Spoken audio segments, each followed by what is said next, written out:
Нехорошим какое-то место могут сделать страшные байки про привидения. Я, конечно, сам не видел, но наши герои почти что заставили меня в них поверить. Место действия – город Москва, Академика Королева, дом 12. Вот это здание АСК-3, где ваш покорный слуга частенько появлялся в павильоне в программе «Спокойной ночи, малыши», показывал всевозможные трюки, чудеса. Фокусник привык удивлять людей, а сам ни в какие чудеса не верил. Все на свете лишь ловкость рук. Но в павильонах Останкина его как будто заменяли другим человеком, который на самом деле ведет общение совсем не с Хрюшей и Каркушей. Здравствуйте, девочки и мальчики. Ну, премного мной досточтимая Хрюша, Каркушечка, а давайте, и все. И пластинка начинает, а давайте. А что давать-то? И у меня такое ощущение было, что я с кем-то вдруг в этот момент начинаю разговаривать. То есть текст, тот, который принадлежал моему персонажу, он шел сам по себе, а я в это время, у меня был внутренний монолог с кем-то другим. Легенда говорит о том, что работающих и живущих в Останкине преследует призрак маленькой старушки в черном. Только одни считают ее вполне себе доброй и легко приручаемой за мелкие взятки.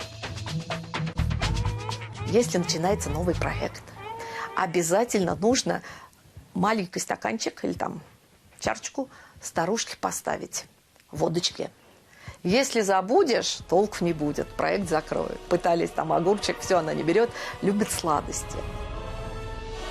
А другие впечатлительные москвичи считают призрак очень опасным, встреча с которым предвестие трагедии. Это чья-то смерть.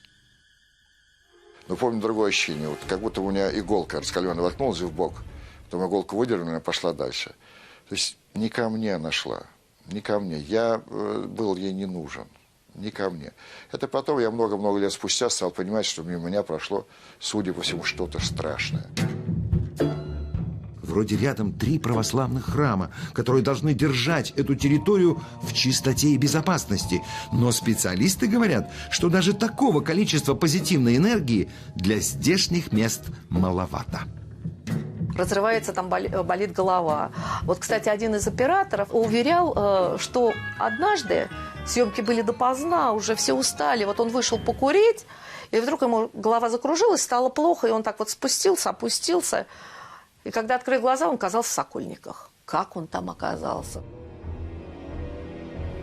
Надо очень-очень любить телевидение, чтобы чувствовать себя хорошо в Останкинском телецентре. Серые стены, темно, бестолково, 2 корпуса, соединенных между собой зловещим подземным туннелем, вершина архитектурной нелепицы, сплошные запутанные коридоры, переходы, тупики. Кажется, что какая-то неведомая сила сбивает человека с пути и хочет, чтобы он заблудился. Много раз пытался по всем этажам вот этот круг пройти полный, замкнуть, то есть провести магический круг вокруг чертовщины. Ни разу не удавалось до конца пройти. Телевизионный комплекс торопились сдать к Олимпиаде 80. Спешка спешкой, но не до такой же степени. Вот это здание, оно как бы вывернуто наизнанку. Оказалось так, что фасады, они вот во внутренние были вывернуты. Как уж так перепутали, да? Вот. А вот то, что должно быть внутри, оно снаружи. Сегодня существует немало исследований влияния на человека электромагнитных волн. И специалисты утверждают, Останкинская телебашня – центр аномальной зоны.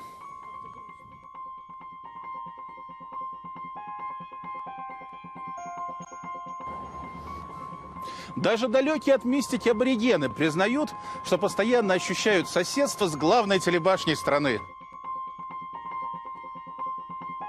Продать квартиру в этих домах очень трудно.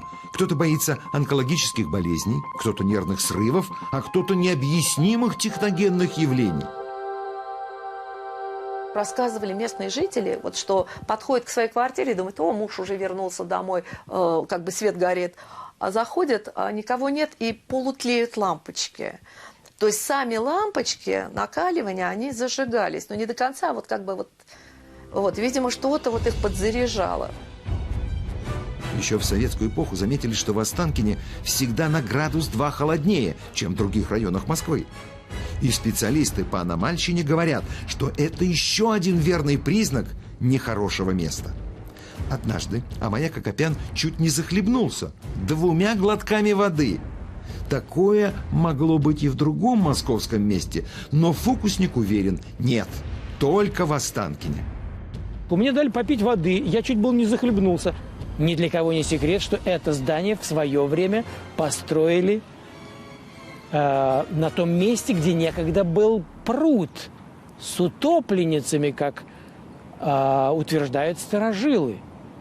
Не просто барышни, в основном барышни, не просто барышни уходили из жизни, тонули. Они приходили сюда топиться косяком. Сейчас в Останкине пруд 1, а когда-то их было 4. Их любили обитатели Шереметьевского дворца, крепостные актеры, звездой среди которых была Параша Жемчугова. Когда ее возлюбленный Николай Петрович Шереметьев умер, его сестра решила избавиться от крепостного театра. Она считала, что Прасковья Жемчугова свела ее брата в могилу и ненавидела за это всех актеров. Люди образованные, люди, которые учились за границей, актерскому мастерству, танцам, языкам и прочее, вот он стал поштучно их распродавать. Ну и, как, в общем-то, известно из дворцовых записей, из тамошних, что люди, не желая расставаться с семьями, с любимыми, со своими родными, жизнь кончали самоубийством. Цандера 7, дом, в каждом подъезде которого череда трагедий. Аргуновская 12, та же дурная репутация. И АСК 3, одно из зданий телецентра. Все эти сооружения выросли на месте осушенных Актеркиных прудов, как называли во времена графа Шереметьева эти водоемы. Энергия вот непогребенного тела, вот там, то, что там действительно топились эти девушки, может быть, играют то, что в АСК-3 постоянно какая-то энергетика тоже беды, но не то, что беды, а люди себя плохо чувствуют. Мне становится нехорошо до тошноты, извините, за такие подробности.